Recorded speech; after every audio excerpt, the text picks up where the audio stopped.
አርእስተ ዜና። በኢትዮጵያ በኮሮና ቫይረስ የተያዙ ሰዎች ቁጥር 124 ደረሰ። የቱሪዝም ዘርፉን ለማነሳሳት የሚያስችል ሀገር አቀፍ የቱሪዝም ማነቃቂያ ስትራቴጂም ተዘጋጀ። ከውጭ የዜና ምንጭ ኩባ የኮሮና ቫይረስ ወረርሽኝን ለመከላከል ከ1200 በላይ ሐኪሞቿን ወደ ተለያዩ የአውሮፓና የአፍሪካ ሀገራት ለጤና ግዳጅ አሰማራች።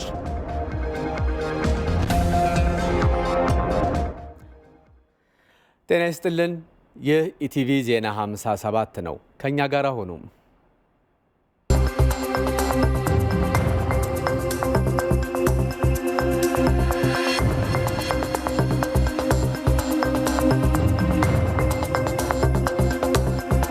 አንድ ቤተሰብ ለሌላ አንድ ቤተሰብ በቀን አንድ ምግብ ማካፈል የሚያስችል ዝግጅት ማድረግ ይኖርብናል። ልዩ ልዩ ምርምሮች፣ ጥናቶች እና የፈጠራ ስራዎች በመስራት አዳዲስ ፈጠራዎችን እንድታሳዩ ከእናንተ በተጨማሪም የአርት ሰዎች የተለያየ የአርት ስራ በመስራት ጭንቅላታችን እንድንጠቀም ከዚህ ጥቃት ሀገራችንና ሕዝባችን እንድንከላከል አደራ ልላችሁ እፈልጋለሁ።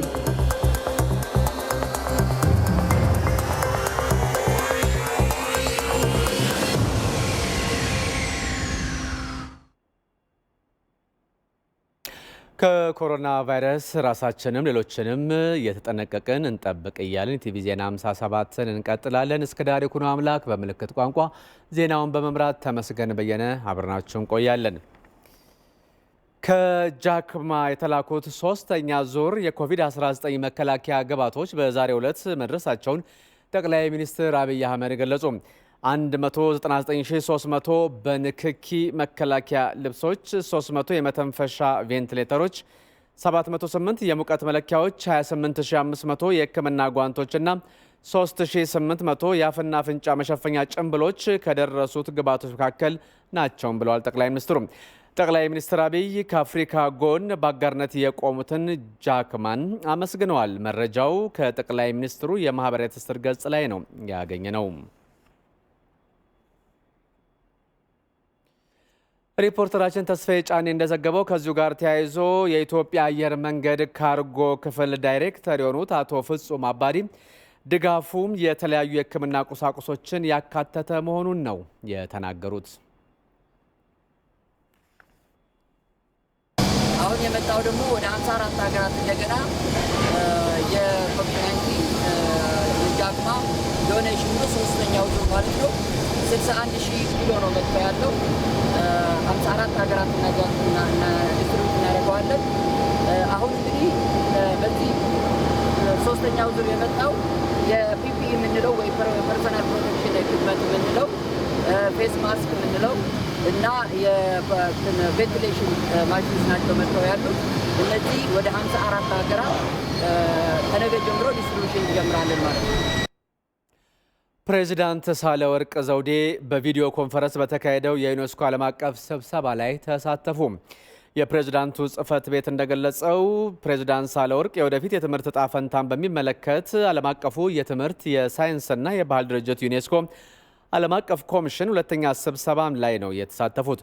በተደረገው ስብሰባ ኮሮና ቫይረስ በትምህርትና ልማት ላይ በረጅም ጊዜ ሊያስከትል የሚችለውን ተጽዕኖ ለመከላከል የፖሊሲ ምክረ ሀሳብ ለማዘጋጀት ከመግባባት ላይ መደረሱም ነው የተገለጸው።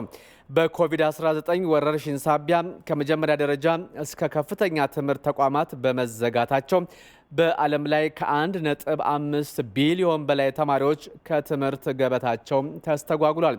በዩኔስኮ አነሳሽነት የተቋቋመው የሉላዊ የትምህርት ጥምረት አካታች የህፃናት ታዳጊዎች ትምህርት ስርዓትን ለመዘርጋት ጥረት እያደረገ ይገኛል።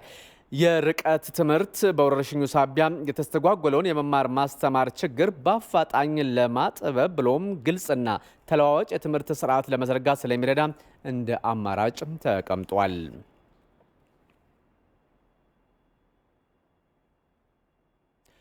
የቱሪዝም ዘርፉን ለማነሳሳት የሚያስችል አገር አቀፍ የቱሪዝም ማነቃቂያ ስትራቴጂም ተዘጋጀ። ስትራቴጂው በዋናነት አዳዲስ የመስህብ ስፍራዎችን በማዘጋጀትና እንደዚሁም ደግሞ በማስተዋወቅ ከኮሮና ወረርሽኝ ማገገም በኋላ የቱሪዝም ዘርፉን በስፋት መቀስቀስ የሚያስችል ነው። ቤተልሔም ጥጋቡ በባህልና ቱሪዝም ሚኒስቴር በቱሪዝም ኢትዮጵያና የሆቴሎች ማህበራት ጋር በመመካከር ነው አገር አቀፍ የቱሪዝም ማገገሚያ ስትራቴጂ የተዘጋጀው። በተዘጋጀው ስትራቴጂ ላይም የባህልና ቱሪዝም ሚኒስትሯ ዶክተር ሂሩት ካሰው በቪዲዮ ኮንፈረንስ ከክልል ቱሪዝም ቢሮ ኃላፊዎች ጋር ተወያይተዋል። በውይይቱም ስትራቴጂው በዋናነት አዳዲስ የመስህብ ስፍራዎችን በማዘጋጀት ከኮሮና ወረርሽኝ ማገገም በኋላ ዘርፉን በስፋት ለማንቀሳቀስ የሚያስችል ነው ተብሏል። ክልሎች ነባር የመስህብ ስፍራዎችን እንዲያስተካክሉና በአዳዲስ አገልግሎቶች ቱሪስቶችን መሳብ የሚችሉባቸውን መንገዶች እያዘጋጁ እንዲቆዩ የሚያግዝም ነው። የቱሪዝም ዘርፉ በርካታ ዜጎችን በእሴት ሰንሰለት ውስጥ የሚያሳትፍ በመሆኑ በዘርፉ ውስጥ ያሉ ተቋማትን በስትራቴጂው ለመደገፍም ታስቧል። በጉዳዩ ዙሪያ ለመገናኛ ብዙኃን መግለጫ የሰጡት የባህልና ቱሪዝም ሚኒስትሯ ዶክተር ሂሩት ካሰው እንዳሉትም ስትራቴጂው ክልሎች ራሳቸውን በደንብ እንዲፈትሹና በዘርፉ ውጤታማ ለመሆን እንዲጠናከሩ እድል የሚፈጥር ነው። ሁሉም ክልል አዳዲስ መስህቦችን መርጦ አዘጋጅቶ እንዲጠብቅ በተለይ የተፈጥሮ እና የባህላዊ መስህቦች በየክልሎቹ ገና ያልታወቁ ብዙ ስላሉ እነሱን ከወዲሁ መርጠው የማስተዋወቅ ስራ ከምግብ ከአመጋገብ ጀምሮ እነዚህን ሁሉ አጠቃሎ አዳዲስ ምርቶችን መስህቦችን እንዲያዘጋጁ የሚያስችል እና ይሄንን ለማዘጋጀት ዝግጅት የሚደረግበት ጊዜ እንዲሆን የተዘጋጀ ስትራቴጂ ነው። በስትራቴጂው በዘርፉ ውስጥ በስፋት የሚገኙት የአገልግሎት ሰጪ ተቋማት ትኩረት እንደተሰጣቸውም ሚኒስትሩ አንስተዋል። ሁለተኛው የስትራቴጂው አካል አሁን እንዴት ሴክተራችን ሳይበተን እንደነበረ ቀጣይነት ኖሮት ማቆየት እንችላለን የሚል ስትራቴጂ ነው። በተለይ ከሆቴል ባለሀብቶች ከቱር ኦፕሬተሮች ጀምሮ በተለይ ደግሞ ታች በመካከለኛና በአነስተኛ ደረጃ ተደራጅተው የሚሰሩ ሰፊ የቱሪዝም ማህበረሰብ ሰራተኞች አሉ። አሁን እንዴት ተደግፈው እንዲቆዩ እናድርግ የሚለውንም ያካተተ ነው።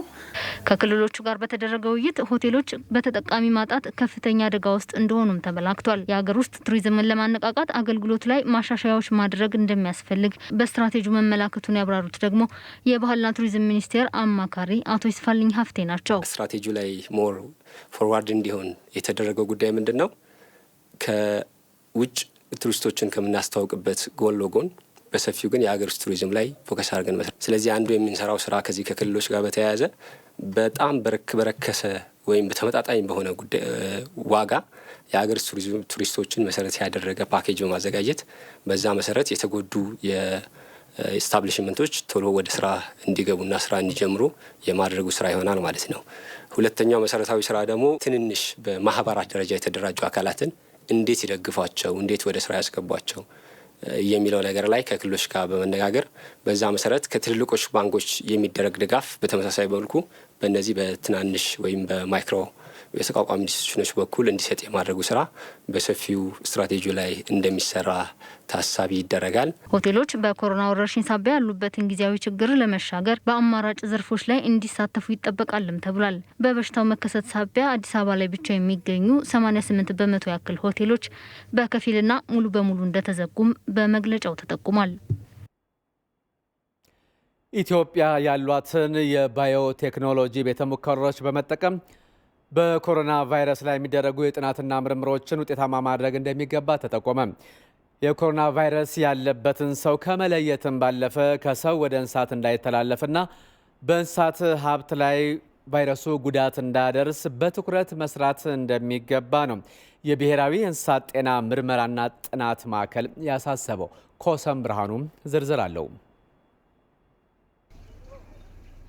ከጥቂት ዓመታት በፊት ተከስቶ የነበረው የኢቦላ ቫይረስ ላይ ጥናትና ምርምር እንዲደረግባቸው ከተወሰኑ አህጉራዊ ምርምር ማዕከሎች ግንባር ቀደም የሆነ በሰበታ ከተማ የሚገኘው ብሔራዊ የእንስሳት ጤና ምርመራና ጥናት ማዕከል አሁን ኮቪድ-19 ላይም ጥናትና ምርምር እያካሄደ ይገኛል። ለተመራማሪው፣ ለማህበረሰቡ እንዲሁም ለከባቢው ጤናን ያስቀደመ ጥናትና ምርምር የሚደረግበት ባዮሴፍቲ ደረጃ 3 ቤተ ሙከራ በኮሮና ቫይረስ የተጠረጠሩ ግለሰቦች ናሙና የሚመጣበት የመጀመሪያው ክፍል ነው። ጎጂ ኢንቫይሮንመንቱን ሊበክሉ የሚችሉ ክትባት የሌላቸው መድኃኒት የሌላቸው እና በኃይል ሊሰራጩ የሚችሉ ነገሮች ሁሉ እዚህ ይሰራሉ ማለት ነው። ለምሳሌ ከረንትሊ ኮቪድ-19 ከሳምፕል ቅበላው ጀምሮ ቫይረሱ ጎጂነቱን እስኪያጣ ድረስ ያለውን ፕሮሰስ እዚህ ካደረግን በኋላ ከሌቭል 3 ላብ የሚወጣ ኢንፌክሽስ የሆነ ነገር የለም። ይህ አሁን የምንገኝበት ቤተ ሙከራ ባዮሴፍቲ ሌቭል 3 ቤተ ሙከራ ሲሆን እንግዲህ የመጀመሪያው በኮሮና ቫይረስ የተጠረጠሩ ግለሰቦች ናሙና ወደዚህ ክፍል ይመጣና በዚህ ፍሪጅ ውስጥ ይከተታል። ከፍተኛ ቅዝቃዜ ያለው ነው። ከዛም ባለፈ እንግዲህ እነዚህ የምታዩቸው ካጠገብ የምታዩቸው ግለሰቦች ቀጥታ ናሙናዎቹ ወደዚህ ሄድና ምርምር ይደረግባቸዋል ናሙናዎቹ ማለት ነው። በዚህም የሚደረገው ምንድነው? እነዚህ ናሙናዎች የኮሮና ቫይረስ ሴልን እንዲሞቱ ይደረግና ለተጨማሪ ፖዚቲቭ ወይም ኔጌቲቭ የሚለውን ልየታ የሚደረግበት ወደ ሌላ ክፍል እንዲሄዱ ይደረጋል ማለት ነው። ኮሮና ቫይረስ አረኔ ቫይረስ ነው። ኮሮና ቫይረስ ብዙ ፋሚሊዎች አሉ ወይም ደግሞ ቤተሰቦች አሉት። ኮሮና ቫይረስ ግማሽ በግማሽ ከእንስሳም የሚመጣ ነው እና ከእንስሳ ወደ ሰው ከሰው ወደ እንስሳ ይተላለፋል እና ወደፊት ለሪሰርች መነሻ ሊሆን ይችላል ወይም ደግሞ ለምርምር መነሻ ሊሆን ይችላል። ይህ ክፍል በኮሮና ቫይረስ ከተጠረጠሩ ግለሰቦች የተወሰደው ናሙና የተለያዩ ሳይንሳዊ ደረጃዎችን ካለፈ በኋላ የመጨረሻው የልየታ ስራ ወይም የተመረመረው ናሙና የኮቪድ-19 ቫይረስ አለበት አሊያም የለበትም የሚለው የሚታወቅበት ነው።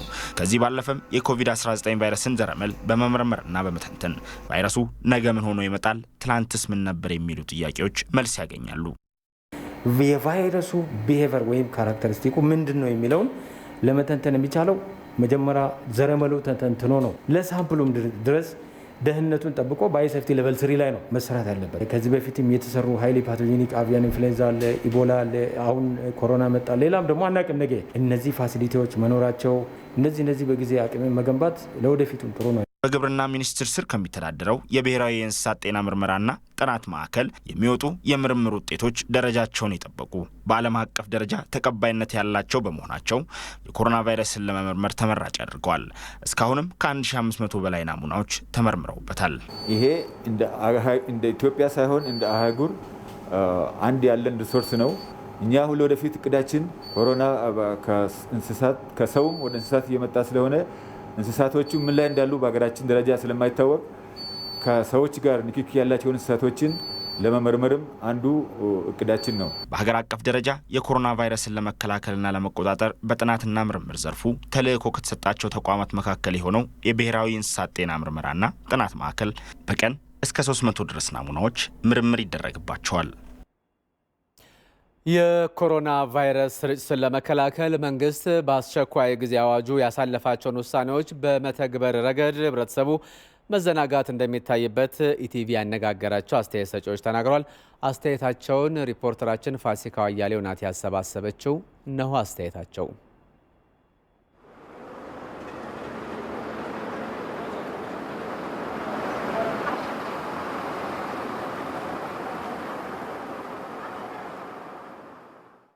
ሰው ያለው ሁኔታ ምንድነው?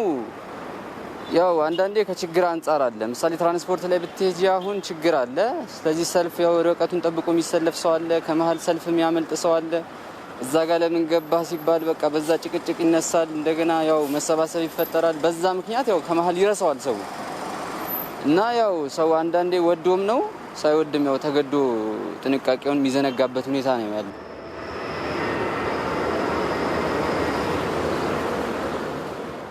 ማህበራዊ ርቀታችሁን ጠብቁ በሚባልበት ሰዓት በታክሲ ላይ ያው ተሰልፈው ይጠብቃሉ። ልክ ታክሲው በሚመጣ ሰዓት እንዳለ ግር ብለው ነው የሚገቡት። ያንን ነገር ደግሞ ህብረተሰቡ እቤቱ በጊዜ መድረሱን ነው እንጂ የሚያስበው የበሽታውን ጭራሹንም ረስቶታል ማለት ይቻላል።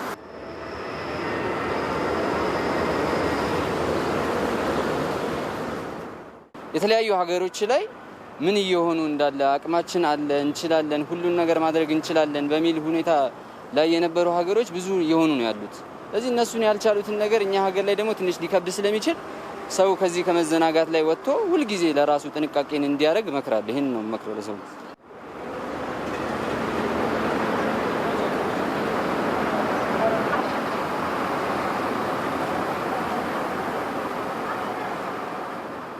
ታጠቡ ብሎ በጎ ፈቃደኞች በሚሏቸው ሰዓት አሁን ነው ታጥቤ የመጣሁት ምንድነው እኔ ቆሻሻ አለብኝ እንደ የማለት ነገር ይታያል።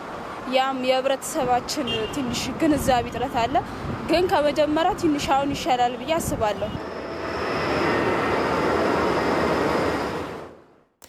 በአዲስ አበባ ሜክሲኮ አካባቢ ያለውን እንቅስቃሴ በተመለከተ ደግሞ ሪፖርተራችን ዮሐንስ ፍስሐ ያስቃኘናል። አመሰግናለሁ ተመስገን። እንደምናምሽታል ተመልካቾቻችንም እንደምናምሽታችኋል።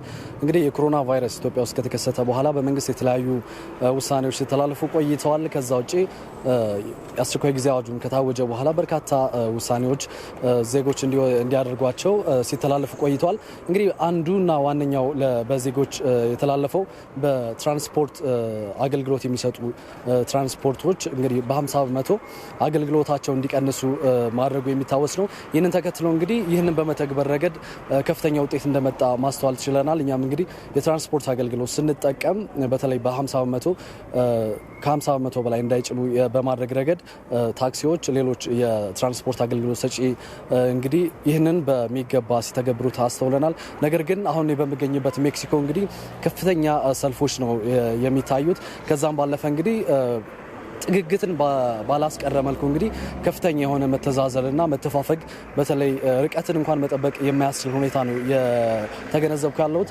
እዚህ አረቄ ፋብሪካ ጋር በጣም ረጅም የሚባል ሰልፍ ነው ያለው፣ የታክሲ ሰልፍ ማለት ነው። ታክሲዎች እንደሚታወቀው እስከ 2 ሰዓት ነው ለመስራት የተፈቀደላቸው። ነገር ግን እኛ እዚህ ቀደም ብለን ወደ 12 ሰዓት ነበር የተገኘ ነው። ምንም አይነት ታክሲዎች አልተመለከትንም። በዚህ ምክንያት እንግዲህ ከፍተኛ የሆነ ሰልፍ ነው እዚህ ሜክሲኮ አካባቢ ያስተዋልኩ ያለሁት። አልፎ አልፎ የሚመጡት አንበሳ ባሶችና የሸገርና ኤክስፕረስ ባሶች ናቸው እየመጡ ያሉት። እንደዛም ሆኖ እንኳን በሚፈልገው መጠን የህዝቡን የትራንስፖርት ችግር ሊፈቱት አልቻሉም።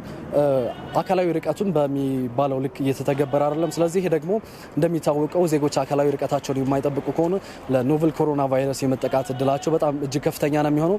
እንግዲህ 2 አማራጮች ናቸው እዚህ ላይ መንግስት ሊያተኩርባቸው የሚገባው። የመጀመሪያው ነገር እንግዲህ በህግ አስከባሪዎች በኩል የትራንስፖርት አገልግሎት ለመጠበቅ የሚቆሙ ዜጎች አካላዊ ርቀታቸውን ጠብቀው እንዲቆሙ የህግ አስከባሪ አካላት ይህንን መቆጣጠር የሚኖርባቸው ይመስለናል። ከዛ ውጪ ደግሞ የትራንስፖርት ወይም ደግሞ የአዲስ አበባ ከተማ አስተዳደር በተለያዩ አካባቢዎች የሚታዩ የትራንስፖርት ችግሮችን ለመቅረፍ በጣም ሰልፍ በሚታይባቸው አካባቢዎች ላይ አስፈላጊ ወይም ደግሞ በቂ የሚባል የትራንስፖርት አቅርቦት ሊመድብ ይገባል። ስለዚህ እዚህ ሜክሲኮ አረቂ ፋብሪካ ጋር የታዘብኩት ነገር ወደ ዓለም ባንክ፣ ጀሞ እንዲሁም ዘነበ ወርቅ፣ አየር ጤና ወደዛ አካባቢ የሚሄዱ ዜጎች ናቸው። ነገር ግን በጣም ከፍተኛ የሚባል ሰልፍ፣ ከፍተኛ የሚባል አካላዊ ጥግግት ነው ያለው። ይህንንም እንግዲህ አዲስ አበባ ከተማ አስተዳደር ትራንስፖርት የሚመለከታቸው ተቋማት ማለት ነው ይህንን አይተው ውሳኔ ሊያሳልፉባቸው ይገባል። የህግ አስከባሪዎች አካላዊ ርቀትን ጠብቆ በማሰለፍ ረገድ። ከዛ ውጭ ደግሞ ከፍተኛ ፍሰት ያለባቸው አካባቢዎች እንደ ሜክሲኮ አይነት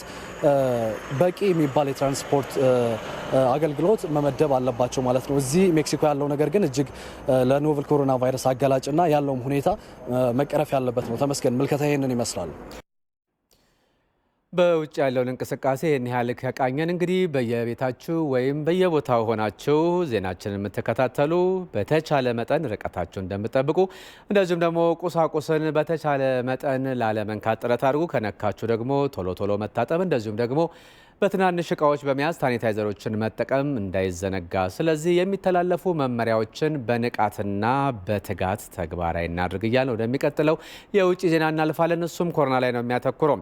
በናይጄሪያ የንግድ ማዕከል ከተማ በሆነችው ሌጎስ የአፍና አፍንጫ መሸፈኛ ጭንብል አድርጎ መንቀሳቀስን የሚያስገድድ ውሳኔ